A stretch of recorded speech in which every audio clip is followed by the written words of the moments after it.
Halo teman-teman, bertemu lagi dengan YouTube channel Frankuy. Jadi di kali ini aku ingin melanjutkan alur cerita dari drama Korea yang berjudul Tale of the Nine Tails 1938 untuk episode 6. Jadi langsung saja kita masuk ke ceritanya, let's go. Di akhir episode 5 kemarin, Muyong menemui Leon di Muyongga dan kisah dilanjutkan ketika Leon tidak percaya kalau itu Muyong. Leon mengatakan kalau dia pada saat itu melihat sendiri kalau Muyong sudah mati. Untuk meyakinkan Leon, Muyong memperlihatkan patahan sisir Taluipa yang Hongju, Leon, dan Muyong punya saat masih kecil dulu. Setelah melihat patahan sisir itu, Leon mengingat kenangan masa kecilnya dahulu, bahwa patahan sisir itu melambangkan kalau Hongju, Leon, dan Muyong akan selalu bersatu. Saat itu Leon mengatakan kalau Muyong si pria topeng merah putih kan. Lalu mereka berdua akhirnya berkelahi karena Muyong tidak menjawab pertanyaan dari Leon. Di sisi lain, Apricot anak buah Hongju sedang meminta maaf kepada Hongju karena telah membocorkan rahasia Hongju kepada kakaknya yang bekerja sebagai polisi Jongno. Karena hal itu, akhirnya Hongju diincar oleh Gubernur Jenderal. Pada saat itu tiba-tiba Jaeyo masuk ke ruangan Hongju dan memberitahu Hongju kalau Leon dan Muyong sedang berkelahi di halaman Muyongga. Setelah mendengar perkataan Jaeyo, akhirnya Hongju keluar dan langsung bertindak agar mereka berdua berhenti berkelahi. Hongju akhirnya melemparkan pedang raksasanya dan melukai mereka berdua. Pada saat itu Hongju sangat marah dan Leon juga telah kehilangan banyak darah. Hongju mengatakan kalau dia sudah mengetahui Leon datang dari era masa depan. Hongju juga bertanya kepada Muyong apa yang terjadi dengan mereka berdua. Kenapa Muyong membenci Leon? Lalu Leon menjawab karena dia telah membunuh kakak Muyong. Di sisi lain, malam itu Lirang mengajak Putri Duyung untuk makan di sebuah kedai mie. Dan pada saat mereka sedang makan, Lirang bertanya kepada Putri Duyung dari mana Putri Duyung mendapat kekuatan suara cetar yang dapat menghancurkan itu. Lalu Putri Duyung menjawab dia mewarisi kekuatan itu dari ibunya. Setelah selesai makan mie di kedai itu, Putri Duyung pulang tanpa diantar oleh Lirang. Pada saat di perjalanan pulang, Putri Duyung tampak senang karena telah ditemani Lirang pada malam itu. Di sisi lain, anak buah Gubernur Jenderal sedang melaporkan kepada Gubernur Jenderal kalau tempo hari dia diserang oleh Hongju dan Lirang. Dia juga mengatakan kalau Lirang dapat berubah wujud. Sementara itu, Jaeyo anak buah Hongju sedang mencari informasi melalui polisi Jongno untuk melihat pergerakan Gubernur Jenderal setelah kejadian tempo hari Hongju menyerang anak buahnya. Pada saat itu, polisi Jongno mengatakan kepada Jaeyo bahwa Gubernur Jenderal dan anak buahnya sedang menuju ke sebuah laboratorium. Dan polisi Jongno itu juga mengatakan kalau ada rumor bahwa Sandra di laboratorium itu bukanlah manusia. Di sisi lain, Ginko dan Shinju sedang mendatangi markas gerakan kemerdekaan Korea. Pada saat itu Shinju kaget saat melihat Pak Tua dan pengantin siput air ada di markas itu. Setelah Ginko meninggalkan markas itu, Shinju bertanya kepada Pak Tua kenapa dia berada di sini. Lalu Pak Tua menjawab dia tidak bisa tinggal diam melihat penyiksaan dan kematian terus-menerus yang terjadi di negaranya. Iblis juga berperan membantu manusia yang kesusahan, dan dia juga mengatakan kalau Taluipa tidak mengetahui hal ini. Di Muyongga, Muyong sedang mengobati luka di tubuh Leon yang diakibatkan dari pedang raksasa Hongju. Pada saat itu Hongju bertanya kepada Muyong kenapa dia mau menolong Leon. Lalu Muyong menjawab karena dialah yang membawa Leon ke masa lalu, dan Muyong ingin membangkitkan kakaknya yang mati, dan untuk mewujudkannya dia membutuhkan Leon. Keesokan harinya, Apricot anak buah Hongju sedang memberitahu yang lain bahwa akan diadakan perekrutan Gisaeng baru di Muyongga atas perintah dari Hongju, dan kandidatnya berjumlah 6 orang dan akan diseleksi oleh Hongju. Di sisi lain, Muyong sedang menaruh jimat di atap Muyongga agar mengundang sesuatu yang dapat menyembuhkan tubuh Muyong sepenuhnya, dan jimat itu diberikan oleh Raja Lima Arah kepada Muyong. Sementara itu, para kandidat Gisaeng baru telah tiba di Muyongga. Namun yang anehnya, jumlah kandidatnya bertambah 1 orang dan menjadi 7 orang, padahal sebelumnya dikatakan hanya ada 6 orang. Di rumah Taluipa, para dewa pribumi sedang melakukan unjuk rasa karena Taluipa tidak memperdulikan mereka yang kehilangan tempat tinggal karena ulah manusia. Pada saat itu mereka berusaha ingin bertemu dengan Taluipa.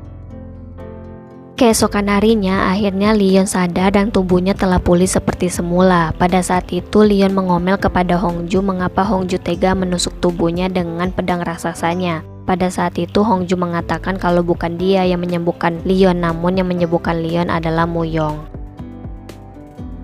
Sementara itu di halaman Muyongga, Muyong, Shinju, dan Lirang sedang mengobrol dan bercerita tentang kehebatan Muyong dahulu saat menjadi Dewa Gunung. Saat itu Leon mengajak Muyong untuk berbicara dan bertanya kepada Muyong kenapa dia menemui Leon pada saat ini dan dari mana dia mengetahui keberadaan Leon. Pada saat ini Leon sangat mencurigai Muyong karena dia berpikir kalau Muyong ingin mengambil penggaris emas dan batu pelindung yang ada pada Leon. Setelah mendengar pertanyaan dari Leon dan Muyong melihat kalau Leon telah mencurigainya, dia mengatakan kalau dia tahu keberadaan Leon dari pasangan rakun yang membenci Leon agar Leon tidak mencurigainya lagi. Saat mereka masih berbincang, tiba-tiba datanglah Hongju. Pada saat itu Hongju menyuruh Muyong dan Leon untuk bersiap-siap karena Hongju ingin mengajak mereka berdua pergi. Di sisi lain, Apricot, anak buah Hongju, sedang melihat stok penyimpanan makanan mereka di halaman belakang Muyongga. Namun tiba-tiba dia melihat seperti ada seseorang yang mencurigakan, dan saat dia ingin melihat siapa orang itu menghilang dalam sekejap.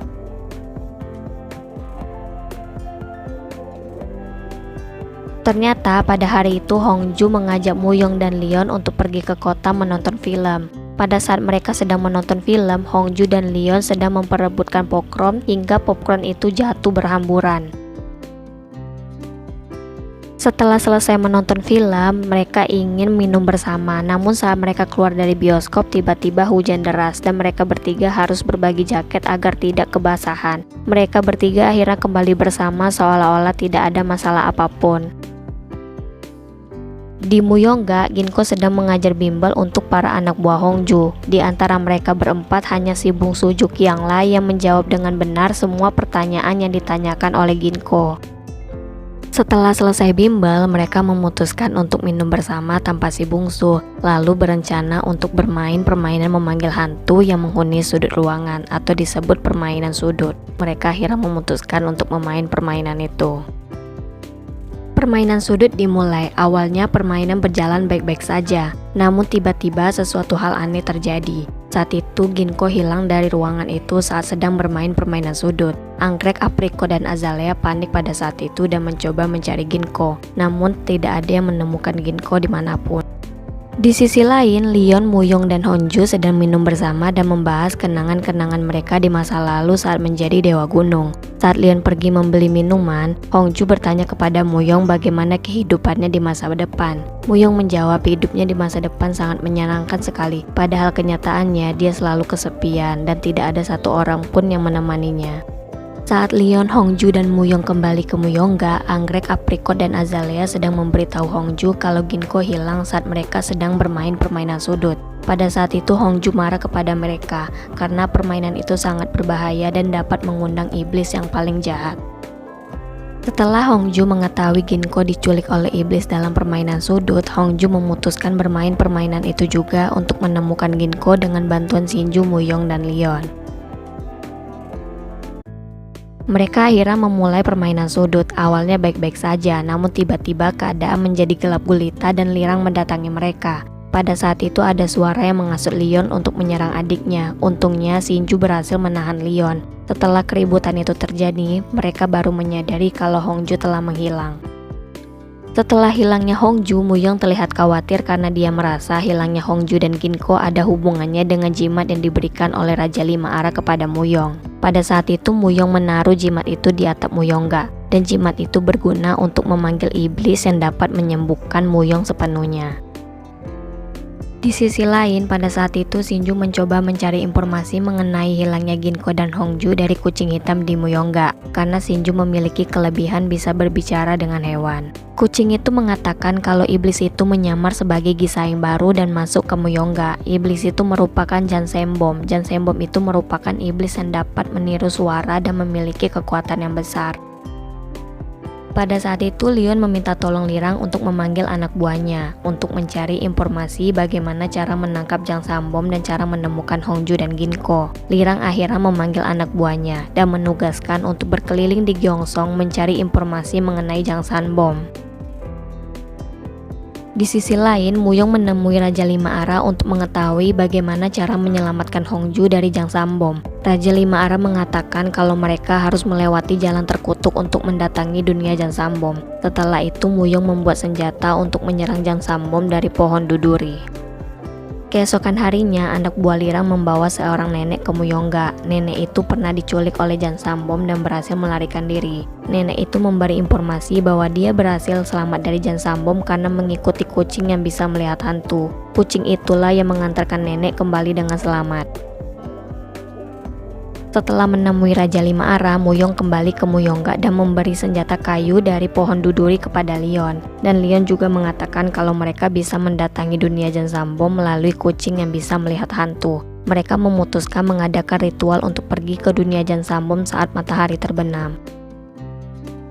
Sementara itu, Leon memberitahu Lirang dia akan menangkap Jang Sambom bersama dengan Muyong. Saat itu Lirang marah dan tidak setuju karena dia tidak bisa mempercayai Leon kepada Muyong. Saat itu Leon juga mencurigai kalau sejak kedatangan Muyong ke Muyongga, iblis Jang Sambom baru muncul, atau jangan-jangan Muyonglah yang membawa Jang Sambom ke Muyongga. Setelah itu, Leon menyuruh Shinju untuk memberitahu Taluipa kalau dia sedang menjalankan misi menangkap Jang Sambom, dan Leon juga meminta tolong kepada Shinju untuk menjaga Lirang dan lainnya. Matahari telah terbenam. Muyong dan Leon sedang memulai ritual dengan bantuan kucing yang bisa melihat hantu untuk menuju dunia Jang Sambom. Pada saat itu, karena Lirang khawatir dengan Leon, dia memberikan Leon benang untuk diikat di jari Leon. Jika ada sesuatu hal buruk terjadi, Lirang dapat membantu Leon untuk menemukan jalan kembali.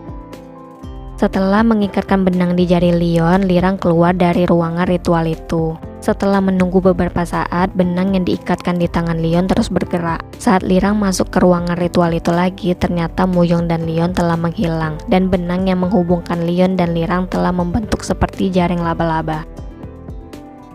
Di sisi lain, Muyong dan Leon telah masuk ke dunia Jang Sambom. Saat itu mereka langsung berpencar mencari Hongju dan Ginko. Namun anehnya, tiba-tiba mereka telah ditangkap oleh seseorang. Setelah mereka berdua sadar, mereka melihat ada dua orang wanita yang memegang pedang dan ingin menghabisi mereka berdua. Namun ternyata itu hanya pura-pura saja dan mereka berdua bingung dan kaget karena mereka sedang berada di lokasi syuting film pengantin Jang Sambom. Dan ternyata mereka telah terperangkap di dunia Jang Sambom. Nah teman-teman, itulah alur cerita dari drama Korea yang berjudul Tale of the Nine Tails 1938 untuk episode 6. Lalu bagaimana nasib dari Hongju dan Ginko? Apakah Leon dan Muyong dapat menyelamatkan mereka dan keluar dari dunia ciptaan Jang Sambom? Kalau kalian penasaran, tunggu di next video untuk episode 7 ya teman-teman. Dan jangan lupa untuk dukung terus channel kita dengan cara like, komen, dan subscribe agar kami selalu semangat membuat video untuk kalian. Dan jangan lupa juga untuk share video ini ke teman-teman kalian. Sampai bertemu lagi, dadah.